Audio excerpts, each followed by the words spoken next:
Good evening. Thanks for joining us tonight. I'm Don Hammond. Happy Veterans Day. Dee Armstrong has the evening off. Before we get to our big story tonight, we do have some breaking news this evening. Former President Jimmy Carter has been admitted to Emory University Hospital for a procedure to relieve some pressure on his brain caused by bleeding from recent falls. In a statement, the Carter Center said the procedure is scheduled for tomorrow morning. The 95-year-old has fallen a number of times this year. He underwent hip replacement surgery after a fall in the spring. Another fall left him with a black eye and multiple stitches. President Carter is said to be resting comfortably tonight with his wife at his side. Now to our big story. The National Infantry Museum and Soldier Center takes center stage today on Veterans Day. Vice President of Operations for the National Infantry Museum. It's packed with military veteran members of the military and civilians to not only honor the dedication and sacrifice many have made, but to help dedicate a permanent part of the museum you can find outside their stately building on Fort Benning Road. Heritage Walk contains memorial pavers with the names of those who've served their country in a brave and honorable way. The ceremony today dedicates the new additions recently added to Heritage Walk, and I talked to members of the local Girl Scouts who helped locate some of the pavers for those who will have a hard time finding their loved ones. Here, our Girl Scout troop volunteers to help families at the paver dedication ceremony. To find the pavers for their loved ones. And the girls all will help with making etchings or rubbings of those pavers for these families. And this can be a rewarding experience, right? It is. These girls give up a holiday of theirs that they could be sleeping in, but they volunteer to come out here because they know that it's important to the families. When we see families remember their loved ones and just spend a special day out here, and it does us good to be a part of that. Girl Scouts doing a dynamite job today. By the way, a little later in our news, hear from local veterans on a burning issue that they have been dwelling upon, they say, for decades. Now to local children having a chance today to learn more about the military and the sacrifices our veterans have made. Good morning! The opportunity came at the youth mini camp held at the National Infantry Museum and Soldier Center. This is one of several camps held here designed to expose children ages 6 to 14 to information they may or may not be getting in school. I was able to talk to the instructor who gave me an idea what the children are being taught. They're going to learn a little bit about what Veterans Day is and how it differs from Memorial Day, and then just lots of games and activities. Thank you for helping them with this patriotic purpose, because there are influences that are not so patriotic out there, right? Yes, sir. I'm Mr. Braden. I'm Miss Paige. Protecting the country and helped us. Our goal really is to make sure they understand that they need to thank and honor those who've served. They don't necessarily have to agree with the government and their issues, but to at least honor those who have and respect those who do serve their country. There's a fee of $10 for that mini youth camp. The date, by the way, for the holiday camp in December has not yet been set. We'll keep you posted on that one. And check out the conversation about these stories and others on a Facebook page. You can like our page at WLTZ First News. Go there, share some stories, and comment about the stories you care about. Time now to check the first forecast with Chief Meteorologist Miller Robson. Well, we got rain slowly moving into the area tonight through tomorrow morning, but the big story is the cold front. Big old blast of Arctic air coming through on the back end of that, and that's why we do have those freeze warning and watches all around our viewing area. Go to the weather page at WLTZ.com. I've got everything listed there. Your area is included so you can see it at your leisure. Also with the wind advisory tomorrow too, with wind gusts up to 35 miles an hour. It is going to be a very frigid Tuesday, and we'll tell you more with the latest forecast coming up. We'll be ready for that. Thank you, Miller. Get the latest forecast, even live stream the newscast on your phone or tablet by downloading our app from the App Store. Other news tonight, over the weekend, the 30-year-old man accused of kidnapping 19-year-old Auburn student Anaya Blanchard was sneaked into court. This happened over the weekend. No cameras allowed in that court. A gag rule issued banning all public media and reporting as well. Cameras were allowed when Ibrahim Yazid appeared in court in Escambia County, Florida. Only police and the family of Anaya Blanchard were allowed in the courtroom for Yazid's hearing. The judge denied him bond. Yazid's now in the Lee County jail after extradition over the weekend. Meanwhile, we are in day 18 in the search for Anaya Blanchard. And Aflac's biggest cheerleader and a major supporter of the troops, Jean Amos, passed away Sunday morning. Amos was 90 years old. Her death was announced yesterday morning at St. Luke. The USO Center at Hartsfield-Jackson International Airport in Atlanta was dedicated in her name back in 1999 because of her tremendous support for veterans and military troops. Her late husband, Paul, one of the original founders of the insurance giant. Funeral services will be held at St. Luke United Methodist Church here in Columbus on Wednesday, November 13th, 3 in the afternoon. Visitation will be held at the church starting at 2. The services will be live streamed on the church website for those unable to attend. And today, one of Columbus's busiest intersections debuted its brand new addition. This afternoon, crews removing the road barriers to officially open the city's newest roundabout. The project can be found where Bradley Park Drive meets River Road. Back in July of 2018, City Council approved a $4.5 million contract for the 5-point roundabout built by Southeastern Site Development. Jeff Sessions says he's rested and ready to lead the charge for the Trump agenda in the United States Senate. The former Attorney General acknowledges the president's searing criticism while he led the Justice Department. But Sessions is pronouncing Mr. Trump right on issue after issue lately and looking past what some call the vitriol the president directed his way. First of all, just tell us, why are you running? Sarah, there was no plan to run, but in recent weeks, I've become convinced that the president is right on issue after issue after issue that Alabamians believe in and I believe in, and I was advocating before he got elected. And we have an opportunity to get great historic things done, and the problem is the Congress.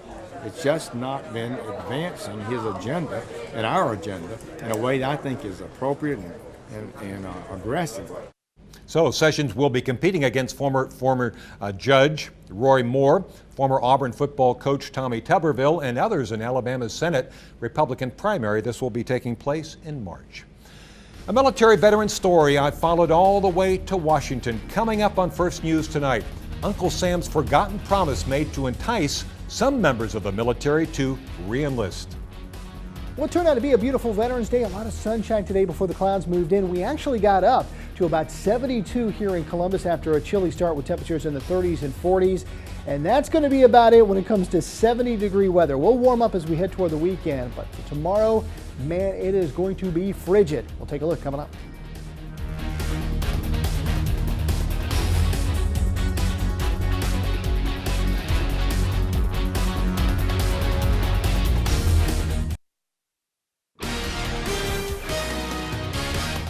WLTC First News Alabama continues in high definition. Welcome back now to a military veteran story I've been following for at least 30 years about forgotten promises. How's it going, soldier? All right. Don Hammond, WLTZ. It is a medical care promise made to Vietnam veterans to entice them to re-enlist during the turbulent Vietnam War and even after the war was over. The promise was for free medical care for life for them and their family if the military member would keep re-enlisting until they did 20 years to retirement. The promise began to be pulled in the 80s, and as more veterans passed away, less complained, of course, and now most veterans have to pay for their medical care through a program called TRICARE. Remember them recruiting pamphlets? Free medical for life for you and your family if you retire. I heard that a lot. We retire. Remember all those guys saying, I'm staying in for the medical. That's what I say, but I find I do it from. How'd that work out for you? Well, If they lived up to their promises, wouldn't that be a good recruiting tool? it would be, but we're waiting. All right. A lot more soldiers like that around. Those fine soldiers, by the way, did say they are happy with the quality of care they're currently receiving. If you are a military veteran who has saved one of those recruiting pamphlets from the 1970s, please contact me here at the station. And across the nation, people also honored veterans and their sacrifice today. President Trump making remarks during New York City's Veterans Day parade. He honored the city's place in America's fight for freedom, beginning with the arrival of our British Armada in New York Harbor in 1776. He also praised World War II veterans in the audience, including those who fought in the grueling, bloody Battle of the Bulge. The president also honored the memory of an Army sergeant who refused to identify Jewish soldiers to the Nazis in a prisoner of war camp. President Trump praised the performance of the Veterans Administration as a sign of his commitment to America's military men and women. We will protect our liberty, uphold our values, and defend our home. We will ensure that righteous legacy of America's veterans stands as a testament to this nation from now until the end of time. To every veteran here today and all across our land, you are America's greatest living heroes, and we will cherish you now, always, and forever. The President is in New York through Tuesday. He'll be speaking at the Economic Club of New York tomorrow and attend some fundraisers. Now to Virginia, where Vice President Pence marked Veterans Day at the Arlington National Cemetery. Mr. Pence laying a wreath at the Tomb of the Unknowns as part of the cemetery's National Veterans Day observance, honoring the men and women who've served in the armed forces during both war and peacetime, as well as those currently serving in the military.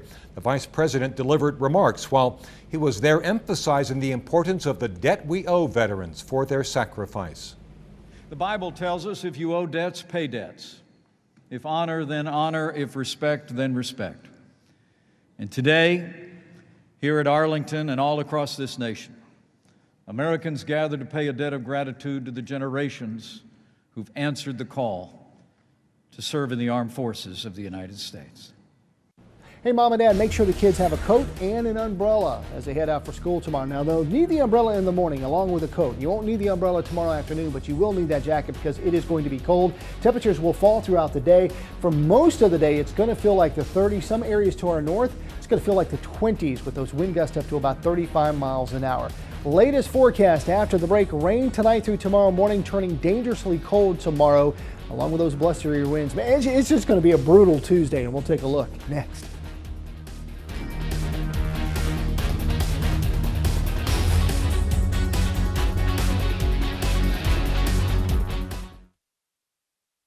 And now, War Eagle weather with meteorologist Miller Robson. Well, the cold front hadn't made. Make sure you keep yourself covered up and protected. All right, Miller. So pretty soon, cold reality hitting us right in the face, kind of like, Larissa, a certain football game I remember. Oh, yeah. Weekend. Oh, gosh. Wow. It's just a crazy game this weekend. LSU taking down Alabama. Big game right there. But now, just like the cold, the Crimson Tide are wanting to push that aside if they can and move on to the next game. Plus, Auburn running back Boobie Whitlow is almost healthy enough to play against Georgia. We've got the details next.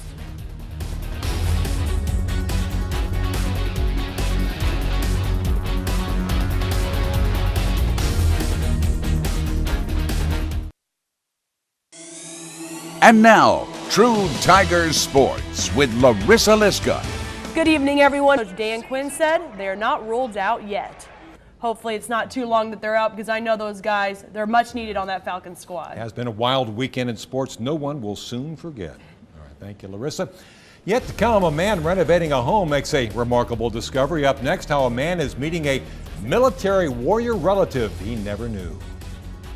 So we're going to start off with some rain in the morning, and then temperatures will start to plummet as that cold air comes in behind that front. 54 to start. We'll be in the low to mid 40s by the time we hit the drive at 5 with feels like temperatures in the 30s, but with winds gusting up to 35 miles an hour. Tomorrow afternoon, some areas may feel like the upper 20s. Ouch.